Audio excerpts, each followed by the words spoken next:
함께 마음을 모아 새벽 예배 드리시겠습니다. 하나님이여 나를 살피사 내 마음을 아시며 나를 시험하사 내 뜻을 아옵소서.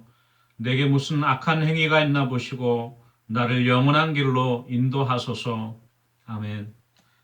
함께 찬송가 455장 부르시겠습니다. 455장입니다. 주님의 마음을 본받는 자, 그 맘에 평강이 찾아오문. 험악한 세상을 이기림이 하늘로부터 임함이로다. 주님의 마음 본받아 살면서 그 거룩하심 나도 이루리.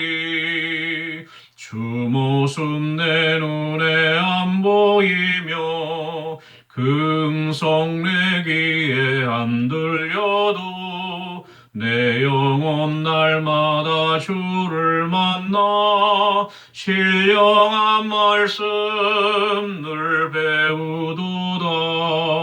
주님의 마음 본받아 살면서 그 거룩하심 나도 이루리. 가는 길어 질고 험하여도 내 맘에 불평이 없어짐은 십자가 고난을 이겨내신 주님의 마음 본받음이라. 주님의 마음 본받아 살면서 그 거룩하심 나도 이루리. 주 예수 세상에 다시 오실 그날의 무성도 변화하여 주님의 빛나는 그 형상을 다 함께 보며 주 찬양하리. 주님의 마음 본받아 살면서 그 거룩하심 나도 이루리. 아멘. 463장 찬송가 463장입니다. 463장입니다. 신자 되기 원합니다. 진심으로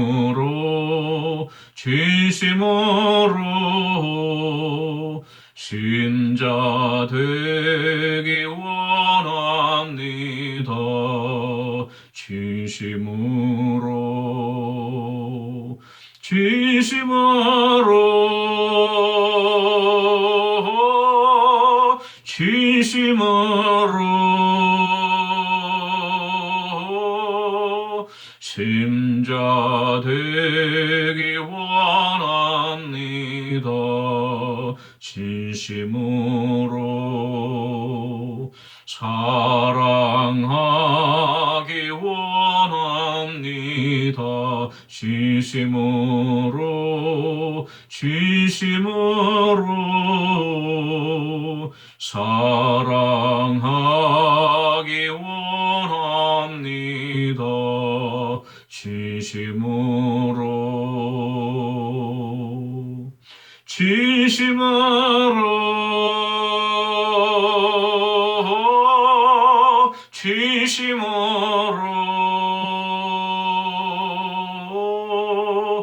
신장하기 원합니다. 원합니다. 진심으로 거룩하기 원합니다. 진심으로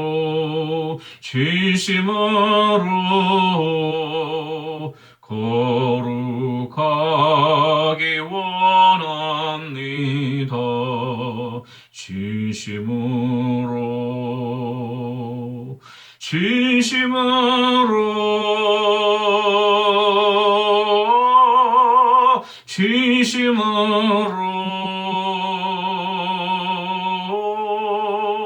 거룩하기 원합니다. 진심으로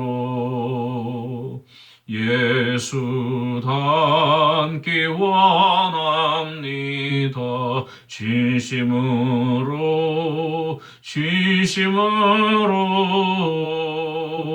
예수 닮기 원합니다. 진심으로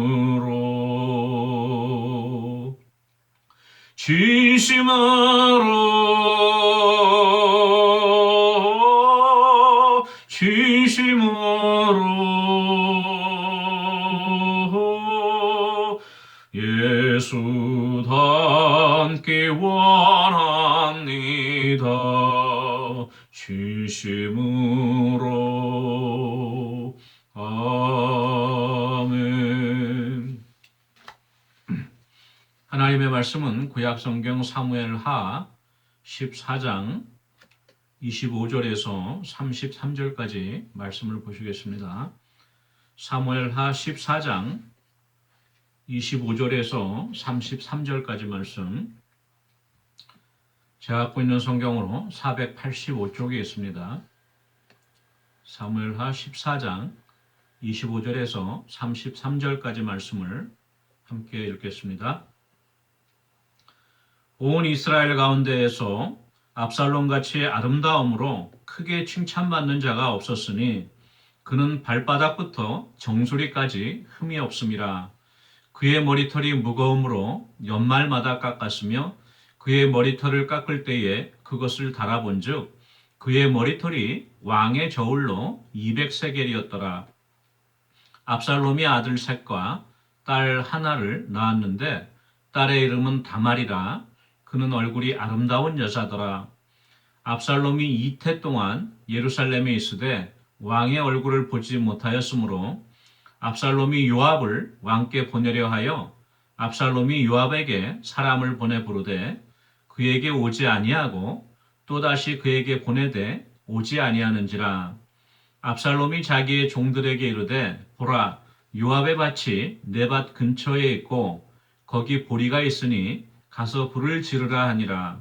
압살롬의 종들이 그 밭에 불을 질렀더니 요압이 일어나 압살롬의 집으로 가서 그에게 이르되 어찌하여 내 종들이 내 밭에 불을 질렀느냐 하니 압살롬이 요압에게 대답하되 내가 일찍이 사람을 내게 보내 너를 이리로 오라고 청한 것은 내가 너를 왕께 보내 아뢰게 하기를 어찌하여 내가 그 술에서 돌아오게 되었나이까. 이때까지 거기에 있는 것이 내게 나았으리다 하려 함이로다. 이제는 내가 나로 하여금 왕의 얼굴을 볼 수 있게 하라. 내가 만일 죄가 있으면 왕이 나를 죽이시는 것이 옳으니라 하는지라. 요압이 왕께 나아가서 그에게 아뢰매 왕이 압살롬을 부르니 그가 왕께 나아가 그 앞에서 얼굴을 땅에 대어 그에게 절하매 왕이 압살롬과 입을 맞추니라. 아멘. 날씨가 이제 쌀쌀해졌습니다. 이제 환절기 또 겨울철 오기를 맞아서 건강에 조심하시고 우리가 새벽 예배 드리시는 우리 성도님들은 늘 하나님께서 건강을 지켜주셔서 날마다 강건하시기를 바랍니다. 오늘은 저번 주에 이어서 사무엘하 14장 후반부에 있는 말씀으로 같이 은혜 나누도록 하겠습니다. 저번 주에는 우리가 그 요압이 다윗의 마음이 점차 압살롬에게로 향하는 것을 보고 드고아 여인을 통해서 꾀를 내서 압살롬을 다윗에게로 데려왔죠. 그렇지만 이제 다윗은 압살롬을 예루살렘에 돌아오게 한 것까지는 허용을 했지만 딱히 만나서 얼굴을 보고 싶지는 않았어요. 그래서 이제 압살롬은 자기의 집으로 돌아갔는데 그러고 나서 세월이 한 이태 정도, 두 해 정도가 이제 지났어요. 오늘 이야기는 이제 그 압살롬이 다윗과 조우하게 되는 얘기인데 그 사건이 있기 전에 잠시 압살롬에 대해서 또 그 형제들과 그 자식들에 대해서 잠깐 이제 성경에서 소개를 하고 있어요. 이렇게 에피소드처럼 중간에 이제 그 소개가 들어가 있는데 이것은 아마 이후로 압살롬이 이제 다윗에게 반역을 했죠. 예, 반역을 하고 자기가 스스로 이제 왕이 되는 그러한 쿠데타가 있었는데 그 사건이 상당히 중요하기 때문에 압살롬이 이제 어떤 인물이었고 어떤 사람이었는지 어떤 신분이었는지를 나타내 주기 위해서 이렇게 잠시 압살롬에 대한 설명이 나와 있는 것 같습니다. 오늘 먼저 25절 말씀 보니까 온 이스라엘 가운데서 압살롬 같이 아름다움으로 크게 칭찬받는 자가 없었다. 그는 발바닥부터 정수리까지 흠이 없었다. 이렇게 압살롬의 용모에 대해서 칭찬을 하고 있는 것을 볼 수 있습니다. 우리가 그 전에 살펴보았듯이 이새가 이새의 집에 이제 사무엘 선지자가 사울을 대신하여서 임금을 삼으려고 이새 아들에게 기름 부으러 갔을 때 그 다윗에 대한 그 소개가 나와 있는데요. 얼굴이 붉고 용모가 아름답다고 하지 않았습니까? 이 압살롬 역시 마찬가지로 부전자전으로 다윗의 그 용모도 물려받은 것 같아요. 어쩌면 다윗보다도 더 키도 크고 용모도 출중했는지 모르겠습니다. 그러니까 온 이스라엘 가운데 압살롬과 같이 미남이 없었다 이렇게 쓰고 있죠. 또 발바닥부터 정수리까지 흠이 없었다는 것은 무결점 그 자체죠. 아마 피부도 좋았던 것 같고 용모도 훤칠하고 키도 훤칠하고 아주 건강하였던 것 같습니다. 그 건강하였던 것이 또 이제 나와 있는데 26절 보니까 압살롬은 머리숱이 많았어요. 그래서 머리털이 무거워갖고 해마다 이제 머리를 깎았는데 그 머리를 깎아서 무게를 달아보니까 왕의 저울로 200세겔이었다 그랬어요. 200세겔은 오늘날 도량형으로 환산하면 한 2.3kg 정도 돼요. 2kg가 넘으면 상당히 무거운 거죠. 머리카락이 그 정도면. 보통 머리가 잘 자르는 머리숱이 많은 성인의 경우에 그 머리가 한 해에 한 500g 정도 자란다 그래요. 그러면 거기에 비해서 압살롬은 한 4배 이상이나 더 머리 숱이 많았던 것이니까 얼마나 빨리 자랐는지 모르고 머리숱도 많았겠죠. 바로 이게 그 압살롬이 건강하다는 것에 또 하나가 증거일 수 있는데 그러나 우리가 나중에 살펴보았지만 호사다마라고 이 머리숱이 많음으로 인해서 압살롬이 나중에 또 불행을 겪게 됩니다. 그것은 우리가 나중에 살펴보도록 할 것이고요. 27절 말씀 보니까 압살롬이 아들 셋과 딸 하나를 낳았다 그랬어요. 자식 농사도 잘 지었습니다. 아들 셋과 딸 하나를 낳았는데 나중에 보면 압살롬이 다윗에게 반역을 해서 이제 전쟁을 할 때에 압살롬이 자기를 위해서 그 비석을 세우는 것이 있는데 그때 그 내용을 보면 아들들이 일찍 죽었기 때문에 후사가 없어서 그랬다 그래요. 그러니까 지금 아들이 셋이 있었지만은 결국은 어린 나이에 다들 세상을 떠난 것 같습니다. 그리고 또 딸 하나가 있었다 그래요. 그 딸의 이름은 다말이라 그러는데 다말 우리가 잘 들어봤죠. 바로 그 암논이 그 겁간하였던 압살롬의 누이 이름이 다말인데 아마도 압살롬이 그 누이를 기억하면서 자기 딸 이름도 다말이라고 진 것 같습니다. 또 이 다말도 자기 아빠를 닮아서 얼굴이 아름답다고 이렇게 기록이 돼 있어요. 이렇게 압살롬에 대한 소개가 끝나고 28절 말씀 보니까 이태 동안에, 그러니까 2해 동안에 압살롬이 예루살렘에 있었는데 아직 왕을 아련하지 못하였습니다. 그때 처음으로 이제 그술 땅에서 돌아오고 나서 그때 이제 임금께 절을 하였죠. 그리고 나서는 아버지 얼굴을 못 본 거예요. 압살롬이 이제 답답했죠. 그래서 요압을 통해서 이제 왕에게 전가를 보내려고 해서 요압을 좀 잠시 보자 그러는데 요압이 오지 않아요. 압살롬에게. 요압은 아마도 눈치가 있으니까 다윗 임금이 아직 아들을 보고 싶은 마음이 없나 보다. 괜히 내가 나서서 일을 그르치는 것이 좋지 않겠다 싶어서 아마 기다리고 있었던 것 같아요. 압살롬은 마음이 급하니까 요압을 보기 원했는데 요압이 안 오니까 압살롬이 화가 났어요. 그래서 자기 종들을 시켜서 요압이 이제 자기 집하고 가까운 데 살고 있었거든요. 요압의 이제 밭에 불을 질렀습니다. 요압이 깜짝 놀랐죠. 아니, 누가 이렇게 남의 밭에 불을 질러나 다 곡식이 타고 말게 되니까 가만 보니까 이제 압살롬이 시킨 것 같거든요. 그래서 이제 요압이 압살롬에게 가서 따집니다. 왜 내 밭에 당신의 종들이 이렇게 불을 질렀느냐 그러니까 압살롬이 이렇게 이야기를 하죠. 제가 장군님 불러도 오지를 않고 제가 답답해갖고 그래서 이제 불로 질렀는데요. 아버님께 좀 이렇게 왜 나를 멀쩡히 그술 땅에서 그 외가 있는 쪽에서 잘 지내고 있는데 불러서 얼굴도 안 볼 거면 뭐하러 그냥 그술 땅에 있으나 예루살렘에 오나 똑같은데 저를 이렇게 홀대하십니까? 차라리 저에게 죄를 묻고 싶으면 죄가 있으면 저를 그냥 죽이셔도 괜찮습니다. 제가 따르겠습니다. 이렇게 이야기를 전갈하려고 했었는데 왜 안 왔냐 이렇게 요압에게 이제 따지죠. 그래서 요압이 이제 그 말을 듣고 할 수 없이 이제 다윗에게 나가서 압살롬의 뜻을 전합니다. 그랬더니 임금이 그 다윗이 보니까 아무래도 더 이상 미루면 안 될 것 같아요. 또 압살롬이 또 어떤 행동을 할지도 모르고 그래서 할 수 없이 그냥 압살롬을 불렀어요. 그러니까 이제 압살롬이 다윗에게 나가서 땅에 이제 얼굴을 대고 절을 하고 부복을 하고 또 왕이 이제 압살롬을 일으켜서 압살롬과 입을 맞추게 됩니다. 그게 이제 오늘의 말씀인데요. 표면적으로 보면은 결국은 이제 압살롬의 요청대로 다윗이 이제 압살롬과 화해한 것으로 온 백성이 이렇게 알게 됐는데 뭔가 우리가 말씀을 읽으면서도 느끼듯이 뭔가 좀 찜찜해요. 불완전한 화해입니다. 반쪽짜리 화해예요.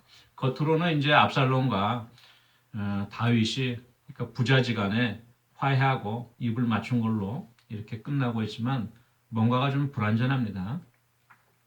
그 이유는 이제 나중에 우리가 살펴보게 될 것인데요. 오늘 말씀을 보면서 우리가 깨달아지는 것은 우리 그 진심이 담긴 마음이 담기지 않은 그 화해라든가 마음이 담기지 않는 용서라고 한 것은 온전한 화해와 용서일 수가 없다. 그럼 반쪽짜리다. 오히려 나의 유익을 위해서 나의 어떤 입장과 또 나의 체면을 위해서 상대에게 먼저 화해를 요청하고 또 용서를 구하는 경우가 있는데요. 그것은 바람직하지 않은 것을 우리가 깨달을 수 있는 것이죠.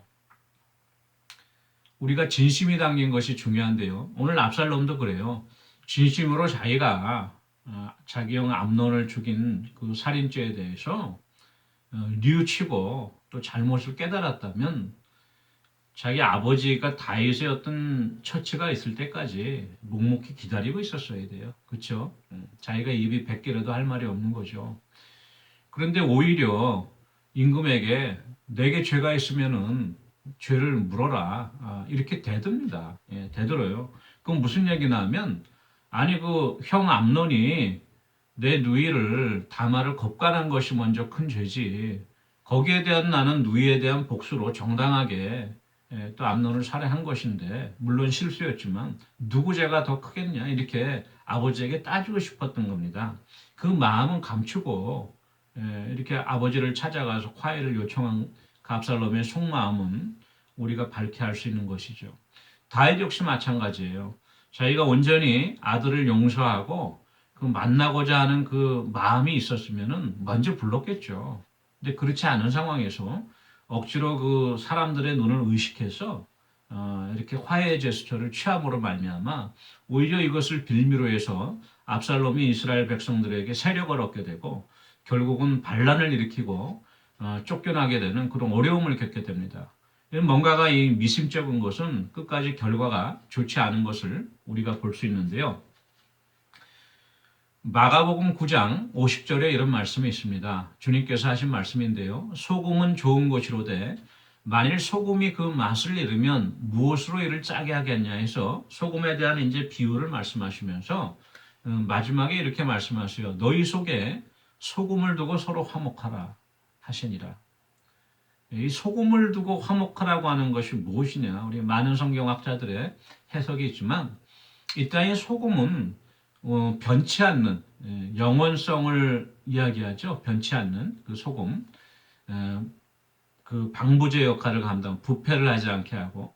그래서 이제 소금을 두고 서로 계약을 할 때 우리가 이 소금과 같이 변치 않다, 우리의 계약이 변치 않는다는 것을 나타나기 위해서 소금을 두고 언약을 하죠. 근데 예수님께서는 소금을 두고 화목하라 그랬어요.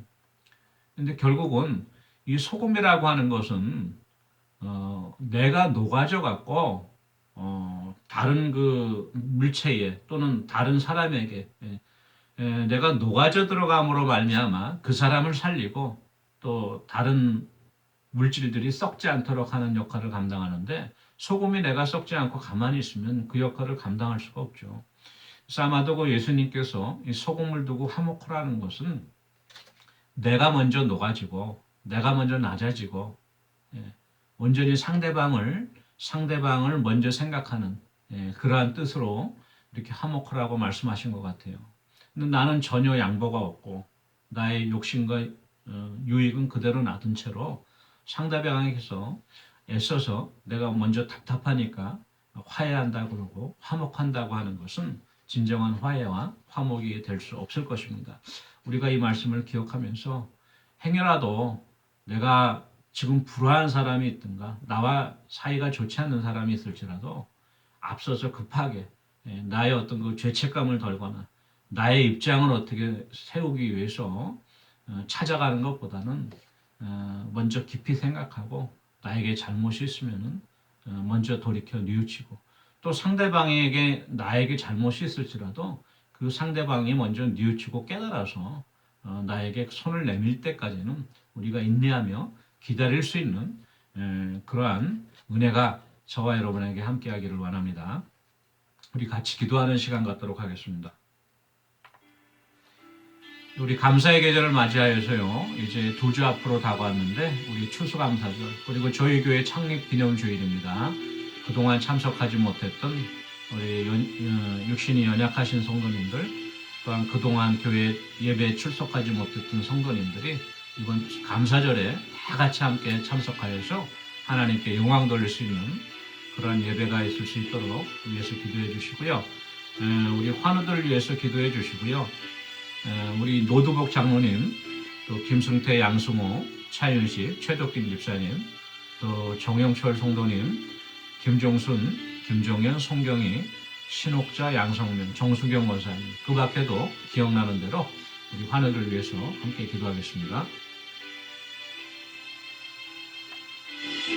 사랑해 주님 은혜를 감사합니다. 감사의 계절을 맞이하여서 우리가 비록 하나님 앞에 드릴 것은 많지 않을지라도 우리가 감사함으로 우리가 찬양의 열매로 입술의 열매로 주님께 드려지기 원하고 우리에게 한 해 동안 베풀어 주신 감사로 우리가 주님 앞에 나오게 합니다.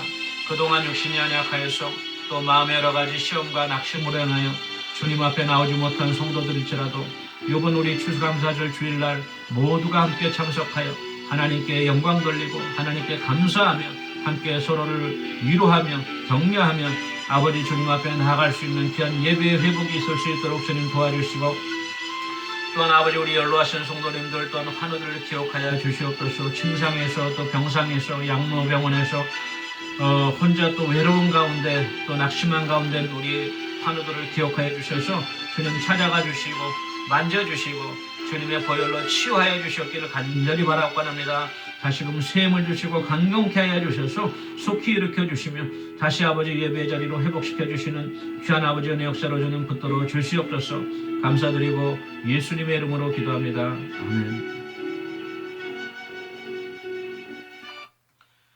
사랑해 주시는 은혜를 감사합니다.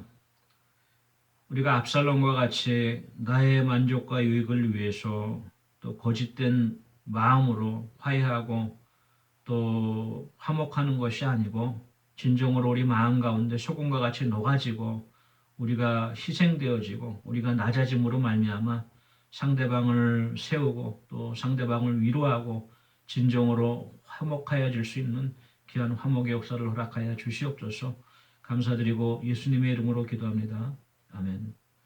예, 오늘 하루도 말씀 가운데 승리하는 하루가 되어지기를 원합니다. 개인 기도하시겠습니다.